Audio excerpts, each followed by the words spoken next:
Hello बच्चों, नमस्कार। Welcome to study with Sachin sir. आज हम बात करने वाले हैं कि जवाहर नवोदय विद्यालय में 80 सीटों में से कैसे कैसे सीटों का चयन होता है, शहर के बच्चों को कितनी सीट मिलती है, ग्रामीण के बच्चों को कितनी सीट मिलती है, कितने में आपका कंपटीशन है। तो चलिए आज के इस वीडियो में हम समझते हैं।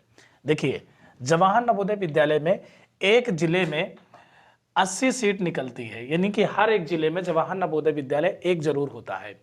और उसके बाद एक जवाहर नवोदय विद्यालय में 80 सीट उपलब्ध होती है। 80 सीटों को चयन करने के लिए जवाहर नवोदय विद्यालय एग्जाम कंडक्ट कराता है। अब देखिएगा भाई कि इसमें 80 सीट में जो 25% सीट होती है वो शहर के बच्चों के लिए होती है, और जो 75% सीट होती है वो ग्रामीण के बच्चों के लिए होती है। ठीक है। अब 80 का 25% देखेंगे तो 20 सीट, और 80 का अगर हम 75% देखेंगे तो 60 सीट, यानी कुल मिलाकर कि जो शहर के बच्चों के लिए सीट है वो 20 सीट है, और जो ग्रामीण के बच्चों के लिए वो 60 सीट है। ठीक है। अब सुनिएगा कि इस 20 सीट में किसको कितनी सीट मिलती है। इसमें देखिए, जो 67% है सीट वो लड़कों को मिलेगी, और 33% सीट जो है लड़की को मिलेगी। अब अगर हम 20 सीट का 33% देखें तो यानी 7 सीट लगभग, और इसका 20 सीट का हम अगर 67% देखें तो 13 सीट लगभग, यानी जो 13 सीटें हैं ये लड़कों के लिए है, कहाँ, शहर के बच्चों के लिए, और जो 7 सीटें हैं वो लड़की के लिए है, यानी शहर की।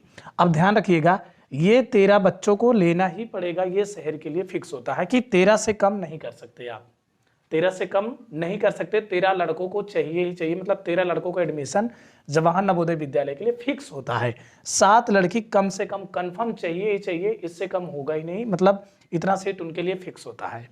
अब बची 60 सीट, इसी में ग्रामीण के बच्चे ज्यादा फॉर्म डालते हैं, तो इसी में ज्यादा कंपटीशन है। क्या है, देखिए 67% बॉय, यानी 40 सीट लड़कों के लिए है, और 33% गर्ल, इसमें भी वही है, यानी 20 सीट लड़कियों के लिए है। अब ये जो 40 सीट है और ये 20 सीट, इसी में कंपटीशन है। ये 40 सीट के लिए हर एक जिले में जानते हो एक नवोदय विद्यालय है, और उसमें केवल 80 सीट में से 40 सीट लड़कों के लिए है, ग्रामीण बच्चों के लिए। 40 सीट में कंपटीशन बड़ा हाई होता है, बहुत हाई होता है, और ये 20 सीट है लड़कियों की, मतलब लड़कियों के लिए भी बड़ा हाई होता है। अब ये 40 सीट पाने के लिए 40 सीट में एक सीट आपको चाहिए। इसमें आरक्षण होता है, वो अलग बात है, उसके किसी दिन और टॉपिक में बात करेंगे कि आरक्षण क्या होता है, जनरल को, ओबीसी को, एससी एसटी को क्या मिलता है। लेकिन ये 40 सीट जो है, इसमें एक सीट पाने के लिए बहुत बच्चों से कंपटीशन करना पड़ता है। पिछले साल मैंने बताया था कि एक सीट पाने के लिए कितने बच्चों को कंपटीशन करना पड़ेगा। लगभग इस साल भी वैसे एवरेज जाएगा कि आपको एक सीट पाने के लिए लगभग 80 से 100 बच्चों का कंपटीशन करना पड़ेगा। अब अगर आप इसको समझ गए हैं तो इससे आप कट ऑफ का अंदाजा लगा सकते हैं कि कट ऑफ कैसे जाएगी। देखिए, जैसे एक जिला है और एक जिले में एक नवोदय विद्यालय 100% होता है, एक कम से कम एक कंफर्म है। अब इसमें 80 सीट है, लेकिन जो ये 80 सीट है इस जिले में नवोदय विद्यालय, इसमें ब्लॉक वाइज आपके फॉर्म भरे जाएंगे, ब्लॉक वाइज। अब एक जिले में लगभग 12 से 16 जिले क्या कहते हैं, ब्लॉक होते हैं, 12 से 16 ब्लॉक। तो 12 से 16 ब्लॉक होते हैं, और इसी के हर एक ब्लॉक से वो बच्चे जवाहर नवोदय विद्यालय में जाते हैं, उनको लेना अनिवार्य होता है कि एक ब्लॉक से कितने बच्चे आएंगे, दूसरे ब्लॉक से, तीसरे ब्लॉक से, चौथे ब्लॉक से।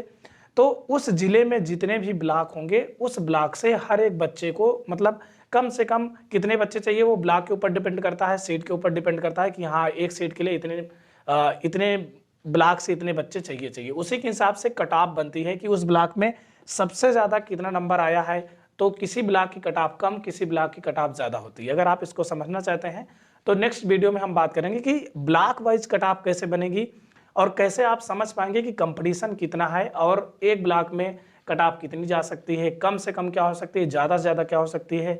नवोदय की कोई ऑफिशियल कट ऑफ नहीं होती है, लेकिन अगर आप इसको समझ रहे हैं तो इसी से हम आप कट ऑफ बनाकर दिखाएंगे कि कैसे कट ऑफ वो क्लियर 100% आपको श्योर हो जाएगा कि हाँ इतना नंबर हमारा रहेगा तो हमको सिलेक्शन हो सकता है। तो अगले वीडियो में हम बात करने वाले हैं कि कट ऑफ कैसे बनती है जवाहर नवोदय विद्यालय में। इस वीडियो में आपने समझा कि 80 सीटों के लिए कैसे कैसे किसको कितना सीट मिलती है और कितने पर कंपटीशन रहता है। ठीक, तो अगले वीडियो में हम बात करेंगे कि कट ऑफ कितना जा सकती है। चलिए मिलते हैं किसी और वीडियो में। वीडियो देखने के लिए धन्यवाद।